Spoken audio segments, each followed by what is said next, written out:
तो वो 20 साल की बहुत ही बदसूरत और काली लड़की थी। दांत भी निकले थे, पर उसे अपने रंग और बदसूरती का जरा भी अफसोस नहीं था। हमेशा खुश रहती और एक नंबर की पेटू, और पढ़ने लिखने में महाभोदू भी थी। पेटू होने की वजह से शरीर भी बेढौल हो गया था। एक खूबी उसमें यह थी कि जहाँ भी रहती हो होकर हंसते मुस्कुराते रहती और सबको भी हंसाते रहती। उस नेक दिल लड़की का एक शौक भी था, खाना बनाने का। खूब मन से खाना बनाती, बड़े चाव से मसाला पीसती, खाना बनाने की किताबें खूब ध्यान लगा कर पढ़ती। टीवी रेडियो पे भी पाक कला के प्रोग्राम को बड़े मनोयोग से देखती सुनती। उसे कोई भी खाना बनाना होता तो बड़े प्रेम से बनाती। आटा गूंथते बड़े प्यार से, गीत गुनगुनाते हुए, कम आंच पे पूरियां तलती। सब्जी चटनी खीर हो या मटर पनीर, सब कुछ मजेदार बनाती। जो भी उसके खाने को टेस्ट करता, बिना तारीफ किए न रहता। उसने पाक कला में अद्भुत और असाधारण प्रतिभा हासिल कर ली थी। पर वह मनहूस भी थी। उसके काले रंग और बदसूरत होने से कोई उसे प्यार न करता था। पर माँ उसे बहुत प्यार करती थी। आज तक माँ ने उसे डांटा तक नहीं था, और वह भी माँ से बहुत प्यार करती थी।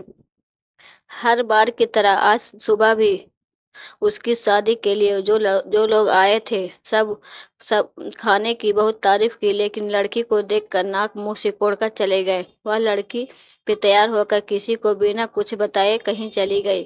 शाम में जब वो लौटी तो घर का माहौल बहुत गर्म था। पिताजी माँ पे बहुत गरम गुस्सा थे। बोल रहे थे, पता नहीं कौन से पाप का बदले ये मनहूस लड़की मिली। पिता से प्राय यह सब सुनती थी। उससे उसे कोई असर न होता था। वह बहुत खुश खुश माँ को कुछ बताने गई और कहा, बड़ी भूख लग रही है, कुछ खाने को दो पहले। उसके हाथों में एक सर्टिफिकेट और एक चेक भी था। पर माँ भी आज बहुत गुस्से में सब्जी काट रही थी। उसके तरफ देखे बिना ही बोली, तो सच में मनहूस है, काश पैदल लेते ही मर जाती तो आज ये दिन देखना ना पड़ता।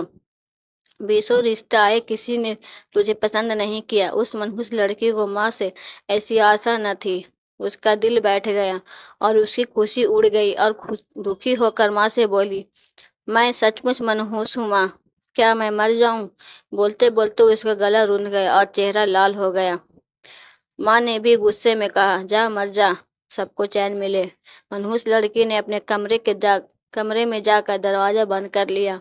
थोड़ी देर बाद जैसे ही माँ को अपनी गलती का एहसास हुआ, वो दौड़ती हुई उसके कमरे की तरफ गई। आवाज देने पर भी दरवाजा जब नहीं खुला तो माँ ने जोर का धक्का दिया। तेज धक्के से जैसे ही दरवाजा खोला, माँ ने देखा सामने दुपट्टे के सहारे जी बाहर निकले उस मनहूस काली लड़की की लाश झूल रही थी। वहीं पर एक चिट्ठी, सर्टिफिकेट और 1 लाख का चेक रखा था। चिट्ठी में लिखा था, माँ, मैंने आज तक तुम्हारा कहना माना है। आज तुमने मरने को बोला, ये भी मान रही। अब तुम मनहूस लड़की की माँ नहीं कहलाओगी। मैंने पढ़ने की बहुत कोशिश की, पर मेरे दिमाग में कुछ जाता है नहीं। पर भगवान ने मुझे ऐसा बनाया, इसमें मेरा क्या कसूर? मुझे सबने काली, मनहूस, भोलू सब कहा।